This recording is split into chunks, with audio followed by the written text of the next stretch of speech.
பௌர்ணமி அன்னைக்கு முழு நிலவு இருக்கும். அந்த பௌர்ணமி முழு நிலவில் உங்கள் வீட்டு மாடியில் மொட்டை மாடியில் போய் நின்றுக்குங்க. அந்த பௌர்ணமியை தொடர்ந்தா போல் ஒரு 10 நிமிஷம் 15 நிமிஷம் பாருங்கள். ஏன்னா பௌர்ணமி அன்றைக்கி எல்லோரும் நிலவு பார்க்குறோம், யாரும் பார்க்காதில்ல. ஆனால் தொடர்ந்தாற் போல் ஒரு 10 நிமிஷம் 15 நிமிஷம் தொடர்ந்து அதையே பார்த்துக்கிட்டே இருந்தீங்கன்னாக்கா அந்த நிலவுக்குள்ளே இருந்து ஒரு உருவம் வெளியே போகிறது தெரியும். நம்ம கேஷுவலாக அப்படி பார்த்துட்டு போயிட்டே இருப்போம். இனிமேல் அப்படி பார்க்காம தொடர்ந்து 10 நிமிஷம் 15 நிமிஷம் தொடர்ந்து பார்த்தீங்கன்னா ஒவ்வொரு டைம் ஒரு உருவமாக போவோம். நீங்கள் என்னென்ன உருவம்னு என்னை கேட்காதீங்க. ஏன்னா நான் இப்போ சொன்னேன்னா நீங்கள் அந்த உருவத்தை தேடுவீங்க.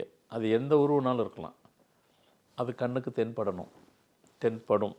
இனிமேல் பாருங்கள், தென்படும். ஒரு 10 நிமிஷம் 15 நிமிஷம் பார்த்து முடிச்சதுக்கப்புறம் அடுத்து நீங்கள் ஒரு திசையை நோக்கி நிற்கிறீங்க. சப்போஸ் ஃபார் எக்ஸாம்பிள் வந்துட்டு இப்போ கிழக்கு நோக்கி நீங்கள் நின்று பார்க்குறீங்க. அந்த நிலவை பார்த்து முடித்த உடனே அடுத்து உடனே நட்சத்திரத்தை பாருங்கள். எத்தனை நட்சத்திரம் ஒரு கிழக்கு நோக்கி பாருங்கள், எத்தனை நட்சத்திரம் தெரியுது பாருங்கள்.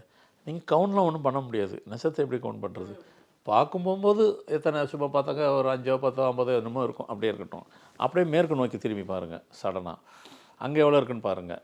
அடுத்து தெற்க பாருங்கள், அடுத்து வடக்க பாருங்கள்.